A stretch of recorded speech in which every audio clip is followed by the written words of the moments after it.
जो कि flat pan हर लड़की का ही फेवरेट नेकलाइन है, चाहे गर्मियाँ हो या सर्दियाँ। तो अक्सर बल्कि मैक्सिमम लड़कियाँ, चाहे वो कॉलेज गोइंग हैं या हाउस वाइफ्स हैं, वो बहुत ज़्यादा प्रेफर करती हैं कि फ्लैट पैन हो। तो फ्लैट पैन की कटिंग में सबसे अहम मरला होता है हाले की कटिंग का, और दूसरा उसमें अहम मरला होता है बैन की कटिंग का। तो आपको इस वीडियो में बहुत ही आसान और सिंपल तरीके के साथ इसकी हाले की कटिंग और उसके साथ इसके फ्लैट पैन की कटिंग बताऊंगी। और उसके साथ मैं आपको इस शर्ट का थोड़ा बता देती हूँ। ये शर्ट मेरे पास इस तरह से आ रही थी कुर्ता स्टाइल में, और यहाँ पे इसकी दोनों साइड्स पे, फ्रंट की दोनों साइड्स पे इस तरह से बॉर्डर आ रहा था। तो अगर इसी तरह से इसको सीधा रख के मैं इसकी कटिंग करती तो ये कटिंग में चला जाना था बॉर्डर। इस बॉर्डर को बचाने के लिए मैंने क्या किया है, यहाँ पे 1.5 इंच का इस तरह से बॉक्स प्लेट लगा ली। ये इस तरह से बॉक्स प्लेट आ गई है इसमें। अब इससे क्या होगा कि ये वाला हमारा यूज़ हो जाएगा, इस तरह से इसके साथ सिलाई आ जाएगी। और ये हमारा नीचे तक आ रहा है, नीचे दामन तक ये इस तरह से ये वाला बॉर्डर आ रहा है। और उसके साथ है इसके खूबसूरत स्लीव्स हैं। स्लीव्स भी मैंने रेडी कर ली है, इस तरह से इसका पैच एप्लिक करवा लिया और उसके आगे इस तरह से बीड्स ऐड कर लिए। ये इस तरह से स्लीव्स रेडी हो गए हैं इसके। और आखिर में मैं आपको इस शर्ट की मुकम्मल लुक भी दिखाऊंगी। बहुत ही खूबसूरत शर्ट बनने वाली है ये। तो चलें स्टार्ट करते हैं आज की वीडियो। यहाँ पे सबसे पहले निशान लगाऊंगी हाले का। अब हाला जिस तरह से गर्दन के हिसाब से हम हाले की कटिंग करते हैं, जिस तरह से नॉर्मल गर्दन जो होती है स्मार्ट, जिस तरह से लड़की की गर्दन होती है, उसके हिसाब से यहाँ पे 3/3.5 इस तरह से करते हैं। और अगर आपकी गर्दन ज़्यादा हेल्दी है तो उसके हिसाब से आप इसकी मेजरमेंट्स इस तरह से बढ़ाएंगे। ये जिस तरह से मैं यहाँ पे रख रही हूँ 3 इंच ये। और अगर गर्दन बहुत ज़्यादा मोटी है तो उसके हिसाब से आप इसको बढ़ा लेंगे। यहाँ पे आप 3 पॉइंट्स बढ़ाएंगे, और अगर यहाँ पे 3 पॉइंट्स बढ़ाएंगे तो यहाँ पे आप 1/2 इंच बढ़ाएंगे। जिस तरह से ये 3 इंच यहाँ पे ले रही है तो यहाँ पे 3.5 इंच होंगी। तो अगर आप यहाँ पे 3.3 लेते हैं तो यहाँ पे आ जाएगा इस तरह से 3.75 पे। तो इस तरह से आप गर्दन के हिसाब से इसके हाले की मेजरमेंट से ऊपर नीचे कर सकते हैं, ठीक है। तो यहाँ पे इन दोनों निशानों को इस तरह से मैं सीधा कर लूँगी, इस तरह से। और अब हाले की कटिंग में क्या आपने किस बात का ख्याल रखना है वो मैं आपके साथ यहाँ पे शेयर करूँगी। इस बात का आपने ख़ास तौर पे ख्याल रखना है। ये सबसे पहले तो मैंने बॉक्स बना लिया है 3/3.5 इंच, ठीक हो गया। अब यहाँ पे इस तरह से नहीं करना कि आप यहाँ पे इस तरह से ले जाएं, इस तरह भी नहीं करना। और यहाँ से ऐसे कुछ लोग इस तरह से, मैं आपको निशान लगा के बता देती हूँ कि इस तरह से नीचे आके यहाँ से गुलाई करते हैं, ठीक है। यहाँ से नीचे आके यहाँ से गुलाई करते हैं।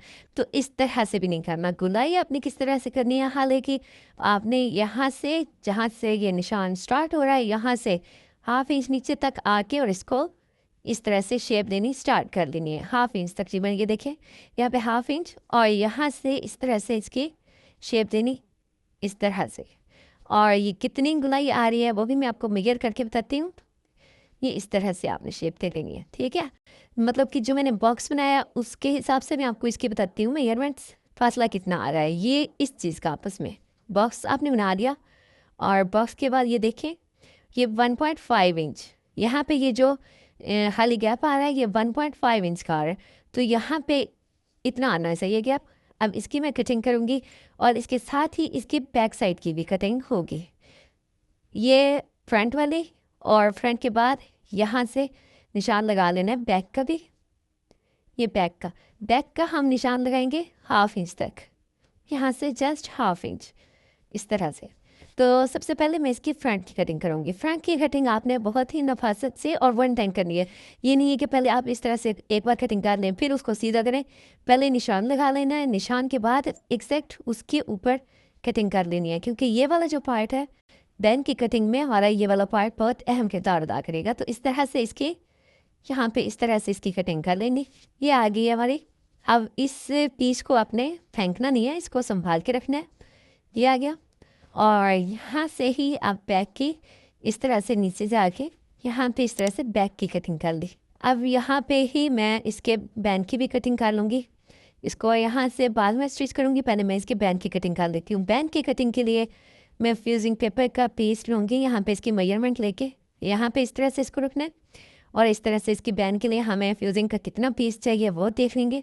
ये तकरीबन यहाँ पे ये 9 इंच 8.75 पे आ रहा है, लेकिन मैं इसका 9 और मल्टीप्लाई बाय 2 तो 18 इंच का मैं इस तरह से, ये जेंट्स वाली है फ्यूजिंग, ये इस तरह से हार्ड वाली, तो इसमें से पीस लूँगी 18/3 का।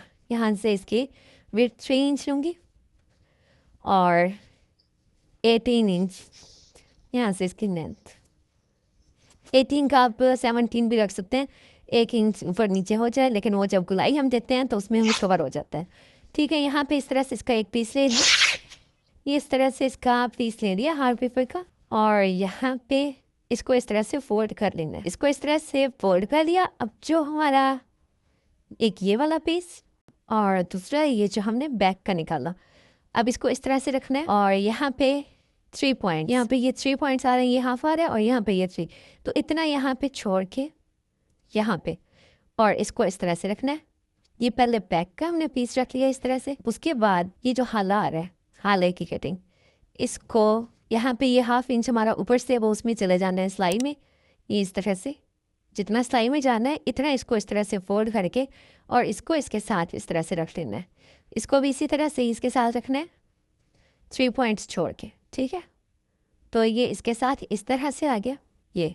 अब इसके साथ ये कितना यहाँ पे 3 पॉइंट्स छोड़ा है ना, तो सारे का इस तरह से 3 पॉइंट्स छोड़ के इसको इस तरह से ड्रा कर लेना है। तो यहाँ पे इस तरह से इसका 3 पॉइंट्स छोड़ के इस तरह से इसके ड्रा कर लिया इसको। अब इसको हटा लेंगे।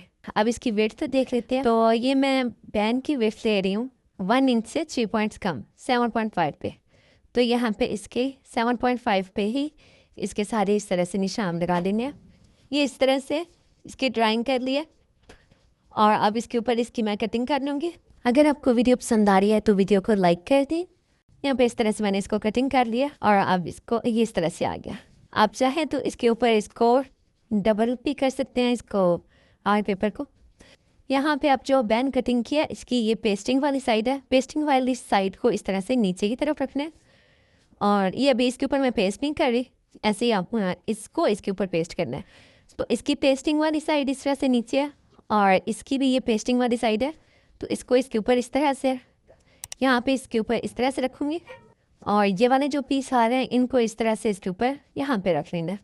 इस पीस को भी इसके ऊपर इस तरह से, और इसको इस तरह से पेस्ट कर लेना। आराम आराम से करना है, नीचे वाले कपड़े के साथ ये ना चिपके।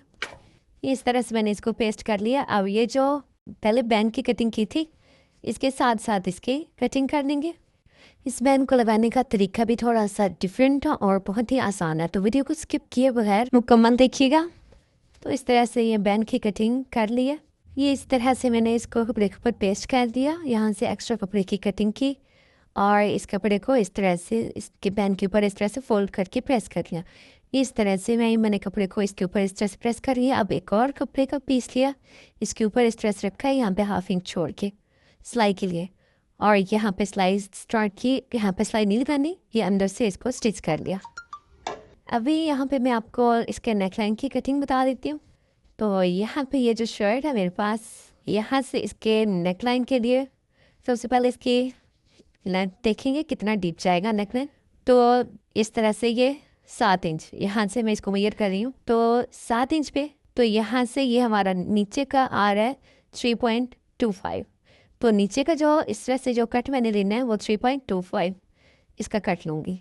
तो यहाँ पे फ्यूजिंग पेपर का एक पीस लूँगी, इसको इस तरह से फोल्ड करके यहाँ पे मार्क करूँगी, यहाँ पे 3.5 पे इस तरह से डीप, और यहाँ से ऊपर 0.75 इंच पे इस तरह से। और अब इसको इस तरह से सीधा वी शेप दे ली, और यहाँ पे इसकी कटिंग कर दी। यहाँ पे 1 इंच का मार्जिन छोड़ के इस तरह से फ्यूजिंग को कट कर लिया।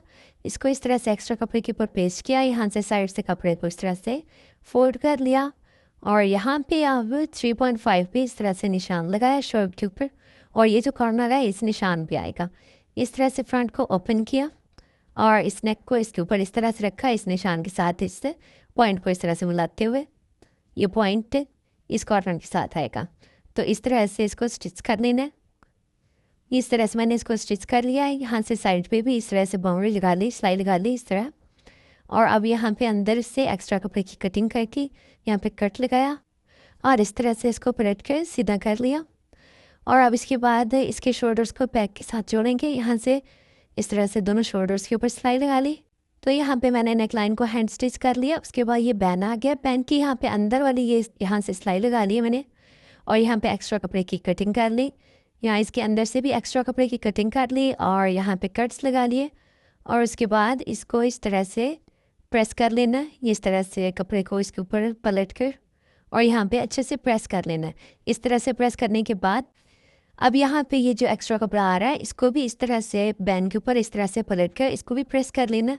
अब यहाँ पे बैन को इस तरह से ऊपर उठा के और जो कपड़ा जहाँ तक फोल्ड हुआ है उसको इस तरह से अच्छे से बिठा लेना है। ये इस तरह से आ गया। अब यहाँ पे जो बैन के आगे एक्स्ट्रा कपड़ा आ रहा था उसको इस तरह से कट कर लिया जहाँ तक हमारा बैन था। अब इसको यहाँ पे फोल्ड करके यहाँ से इसके हाफ पे निशान लगा लिया और उसके बाद शर्ट के भी इस तरह से हाफ पे निशान लगा लिया और बैन को इस तरह से रखना है। ये जो बैन के नीचे का कपड़ा आ रहा है इसको पीछे हटा लेना है और इस तरह से रखना है। ये यहाँ पे ये जो हाफ का निशान लगाया है इसको इस तरह से रखना है और बैन के नीचे वाले कपड़े को हटा के यहाँ से सिलाई स्टार्ट करनी है और इस तरह से इसके ऊपर इस तरह से इक्वल मार्जिन रख के और ये जो दबाव का कपड़ा आ रहा है इसको बैक साइड की तरफ कर लेना है और यहाँ पे इस तरह से रखते हुए इसके ऊपर सिलाई लगा ली। ये इस तरह से आराम आराम से इक्वल मार्जिन रखना है और यहाँ पे इसको स्टिच करते जाना। ये मेथड बहुत ही इजी है, इसमें आप बहुत ही आसानी से इसका बैंड लगा सकते हैं। यहाँ पे इसका इस तरह से एंड करना है और अब ये जो दूसरी साइड पे आ रहा है यहाँ पे इसको बैंड के इक्वल रखते हुए निशान लगा लिया और जो दूसरी साइड का बैंड आ रहा है इसको इसके ऊपर यहाँ पर रखना है जहाँ तक हमारी सिलाई आ रही है यहाँ तक, और जितना यहाँ पे ये एंड हो रहा है वहाँ तक भी एक इस तरह से निशान लगाया। और अब यहाँ पे इसको बैन के निशान को नेक के निशान के ऊपर इस तरह से रखते हुए यहाँ से इसको स्टिच करना स्टार्ट कर देना है। यहाँ पे इक्वल मार्जिन रखते हुए इसको इस तरह से स्टिच कर लेना है और यहाँ पे जो हमारा ये शोल्डर का कपड़ा आ रहा है दबाव का कपड़ा इसको भी इस तरह से बैक की तरफ कर देना है और यहाँ पे इक्वल मार्जिन रखते हुए इसके ऊपर सिलाई लगा लेनी है और इस तरह से इसकी यहाँ पे दरमियान तक सिलाई लगा लेनी है। ये इस तरह से इसकी सिलाई कंप्लीट कर लिया और अब यहाँ पे कपड़े को इस तरह से पलट के रखना है और जो ये हमारी नेक लाइन आ रही है उसके साथ सीधा इस तरह से लाइन लगा ली। इसी तरह से दूसरी साइड की भी लाइन लगा ली, निशान लगा लिया चाक की मदद से और इसके ऊपर इस तरह से कपड़े को पलट कर जो पैंट की दूसरी साइड का इसके ऊपर इस तरह से इसको स्टिच कर लिया, एक्स्ट्रा कपड़े की कटिंग कर ली और इस तरह से इसको पलट लिया। इस तरह से दोनों साइड के कपड़े को सिलाई लगा के पलट लिया और अब यहाँ पे जो ये कपड़ा आ रहा है इसको मैंने इस तरह से हैंड स्टिच कर लिया और इस तरह से हमारा फ्लैट पैंट रेडी हो गया। अगर आपको वीडियो पसंद आई तो वीडियो को लाइक कर दें और अगर हमारे चैनल पे न्यू हैं तो चैनल को सब्सक्राइब कर लें और नेक्स्ट आने वाली वीडियो की नोटिफिकेशन के लिए बेल आइकन को ऑल पे कर दें। Thanks for watching.